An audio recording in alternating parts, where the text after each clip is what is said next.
Good evening, good evening, good evening. Welcome to Footprints and Interesting Talks. I hope you've had a good week and that your glass is half full rather than half empty. And those of you that celebrate Easter, I hope you have a really nice Easter, and those that don't, you can just enjoy the holidays. Today's talk is on peace of mind. And how that came about is I was in the gym today, I was in the sauna, and I was talking to a couple of my friends there. And I said, I haven't got nothing, I don't know what I'm going to talk about today. And one of them suggested peace of mind. And, very, very good suggestion, because we're all looking for peace of mind. It doesn't matter whether you're rich, poor, black, white, whatever religion you may follow. Peace of mind is something that we all strive for. And at times we get it, but it's fleeting because we don't necessarily know what we're actually looking for or how to control it. It's a bit like trying to grab hold of smoke. If you're not quite sure how to grab hold of smoke, then you'll never probably be able to control it. Now, clients come to me all the time. They're talking about divorces, death, any number of things that are affecting their life. And again, basically what they are looking for is a form of peace of mind. And they're not sure how to get it by themselves. Hence, they come and see me or people like myself. Now, when we are growing up, or as we live in our life, everybody acts in different ways. We'll respond to situations differently. And it's all learnt behaviour, basically. So when we've got things that we find stressful with ourselves, we just run with it and it just overcomes itself. And I'll give you a simple example. Let's say you're worried about money and that you don't have enough money, or you can't pay your bills, or you can't pay your rent. And this is life issues that most people face at some stage in their life. And it can start off as a little trickle, and it turns into a stream, turns into a river, and it's like an ocean. And some people can take, you can be worrying about it for 5 minutes, 10 minutes. And other people, it can be a whole lifetime. And that is sucking out the energy of your life. And, it's really going to be distracting for you to have peace of mind when you're thinking like that. Now, I don't say you should just not worry about money or stress about anything. Little bits of stress, little bits of worry in minute circumstances, should I say, are useful to inspire us to do something with our lives, to keep us safe, to keep us away from danger. But when it becomes acute and it's stopping you from enjoying your life, then that's when it becomes a major, major problem. So I've done some research today.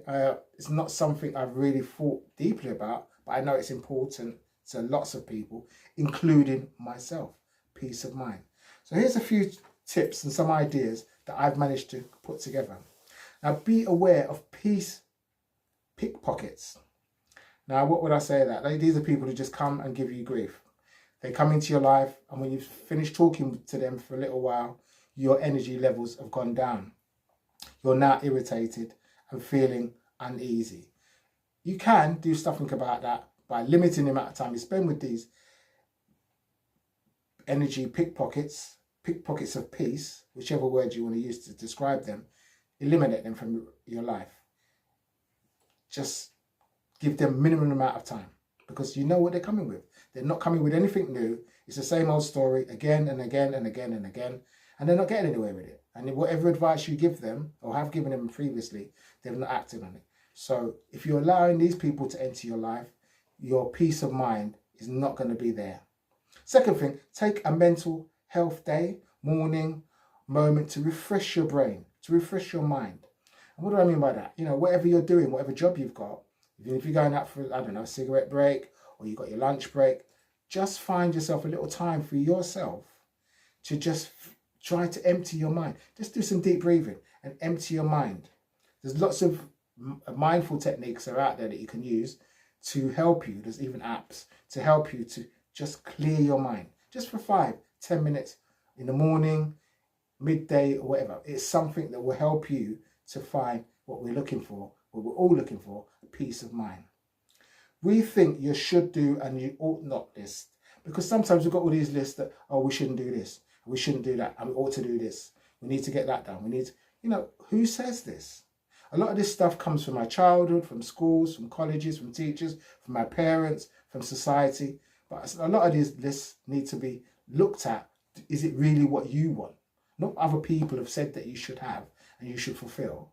It doesn't matter. It's what you want. So sometimes I think with lots of my clients, for example, I do ask them to, when they're not sure what they want out of life, ask them, to do up to 50 whys, bring it down to one. It's quite an extensive exercise, but you will definitely find out what you want in life and not what other people want. So that's something to bear in mind. Kick out the approval habit. Now, a lot of us, we all want to be liked by people. Everybody wants to be liked by people. Most people want to be liked by people. But you know what? You can't be liked by everybody. There's people that are going to love you. There's people that are going to hate you. There's people that you can give millions to and they still say that you're mean somebody, so-and-so. So don't try to people please people, because it's just never going to be useful to you. Just please yourself whilst bearing other people's opinions or how they are in mind, but they're secondary. You have to be number one. So kick that out. Another thing, to be still. It's similar like what I was saying about Mental Health Day. There's times, as a human being, we really do find it hard to just be still, be calm, be in the moment, be present. Just enjoy what you have, not what you don't have, but what you actually have, which could be good mental health, good physical health, enough money in the bank to pay your bills, a loving partner, loving children, healthy children. There are stuff, a bit of gratitude to that, but be still in the moment. And if you can't be still, then just lie on the sofa, do some journaling, but be still. Don't be like trying to do too many things. Give yourself time for you. Another great thing, what helps us all, which is something I was listening to today, is music. Music can bring you to great memories. It can set your pulse for the day. It can uplift you. It can put you in a really great place to be. So take care to find the music that you like, not other people like again, and play that to yourself. Enjoy yourself. And give yourself a quality of life checkup. So what would I mean by that? What is the quality of your life? What is the things that are good and what are the things that are bad? Look at what needs to stay. Look at what needs to go. And do it it's just like doing an inventory of your clothing, for example. What clothes would you keep? What clothes fit now? Do you still want to wear stuff that, that you had in, 10, 15 years ago? Is it still fashionable now? Do you still get a joy out of wearing it? Sometimes you can say yes, and other times you can say no. So this is what I'm talking about. Give yourself a quality of life checkup. Check on what is good in your life and what is bad in your life. And hopefully these little tips will help you to become in a better state of peace of mind. What do you get from peace of mind? Lower blood pressure, lower anxiety, lower depression, more enjoyment from life, better overall health. These are not things to laugh at. They're very, very important. And everybody wants peace of mind. You don't get it from having millions and billions of pounds. No, it will definitely enhance your life in many ways. But again, it's going to bring other stresses, isn't it? Anyway, hopefully you like this talk, found it useful. I would like other people to leave their comments on what they do to try to protect their peace of mind, or what they find is useful to help maintain a state of peaceful minds.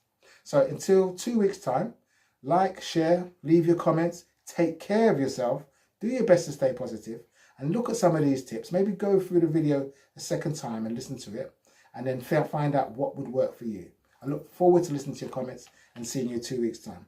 Bye for now.